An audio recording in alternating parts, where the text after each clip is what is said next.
Marie Sizun, bonjour. Alors, vous avez enseigné la littérature française à Paris, en Allemagne et en Belgique avant de vous lancer dans l'écriture de votre premier roman en 2005 avec Le Père de la Petite, aux éditions Arléa. Et en 2008, vous avez obtenu le Grand Prix des lectrices L pour La Femme de l'Allemand, paru en 2009 en livre de poche, ainsi que le prix du Télégramme. Ensuite, vous avez écrit Jeux croisés, Éclat d'enfance en 2009. Alors, le principe de cet entretien, c'est de nous raconter un moment fort de votre vie d'écrivain. Bonjour, eh bien écoutez, j'ai eu un parcours assez atypique puisque j'ai été longtemps professeur de lettres avant d'oser essayer de publier. Et pour ça, j'ai même attendu l'âge de la retraite, c'est-à-dire le moment où j'avais du temps à moi et beaucoup d'ambition. Mais cette ambition, au début, ça a assez mal marché. J'ai écrit coup sur coup 2 romans que j'ai envoyés gentiment à tous les grands éditeurs et qui n'a pas été publié, à mon grand dame. Enfin, j'ai eu quand même la chance que certains éditeurs s'intéressent un petit peu à moi, chez Gallimard et chez Grasset, en me téléphonant, en m'encourageant, mais en me disant néanmoins que mon livre n'était pas abouti et que bon, il fallait recommencer. Alors j'étais un petit peu triste, mais j'ai en effet mis ces livres-là au tiroir et j'ai recommencé.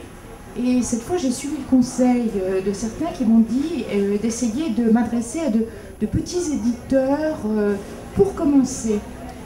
Alors j'y croyais pas trop et je venais d'achever un 3e livre, donc Le Père de la Petite, et j'ai été le déposer sans y croire du tout chez Arléa. Arléa, on m'en avait parlé comme d'un éditeur intéressant, qui travaillait bien, mais je ne connaissais pas outre mesure. Ce qui m'a fait choisir Arléa, c'est que le siège de la maison d'édition était rue de l'Odéon, et dans l'immeuble qui juxtait celui où habitait mon arrière-grand-père parisien, que je n'ai jamais connu. J'ai trouvé ça sympathique. Alors j'ai déposé un après-midi mon manuscrit chez Arléa.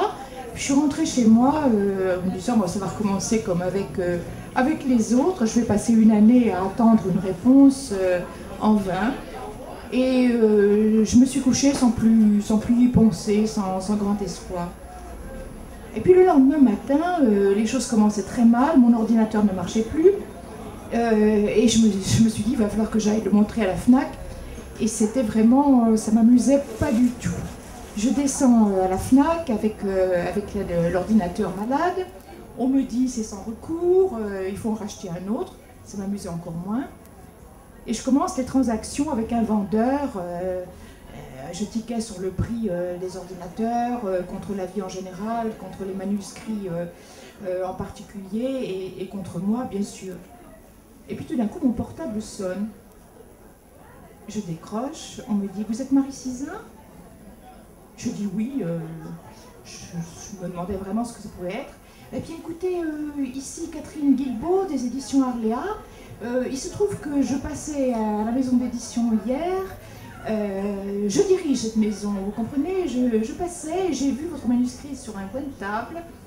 Je l'ai pris, je l'ai lu dans la nuit. Il me plaît beaucoup. Je l'ai montré à mes collaborateurs en arrivant au bureau ce matin, ils sont enthousiasmés. Venez, on vous attend. Alors j'ai cru tomber par terre de saisissement. Alors le jeune vendeur qui était en train d'essayer de me vendre l'ordinateur assistait à la scène. J'ai cru l'embrasser, lui sauter au cou. Je lui ai dit écoutez, c'est formidable ce qui m'arrive. On va publier mon livre. Alors il m'a tendu la main tout ému. Je me suis dit c'était un écrivain en puissance ou quelqu'un en tout cas qui pense à ça. Et j'ai été dans un bonheur mais absolument incroyable. Donc j'ai acheté l'ordinateur naturellement.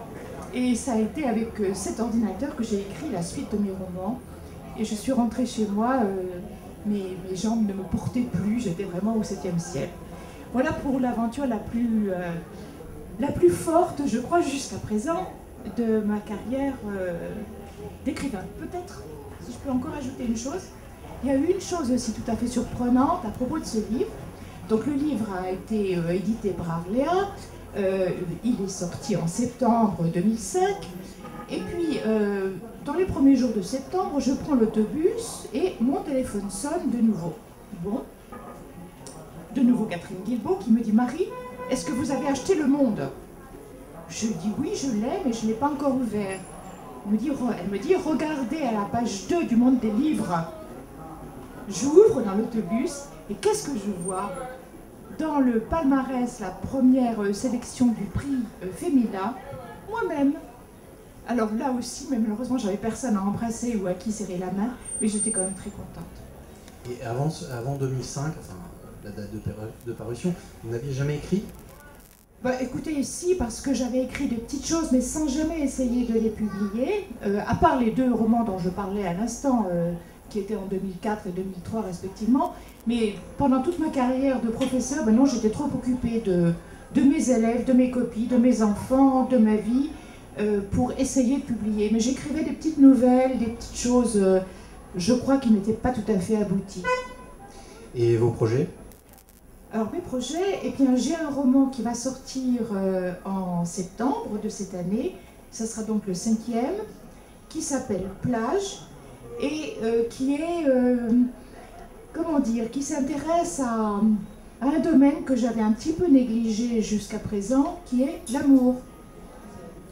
Et en ce moment, vous lisez quoi? Vous avez un coup de cœur? Alors en ce moment, je viens de terminer un livre de Christian Auster, Dans la cathédrale, qui m'a beaucoup amusée. Et le dernier coup de cœur, ça a été Marine Diaye, je dois dire.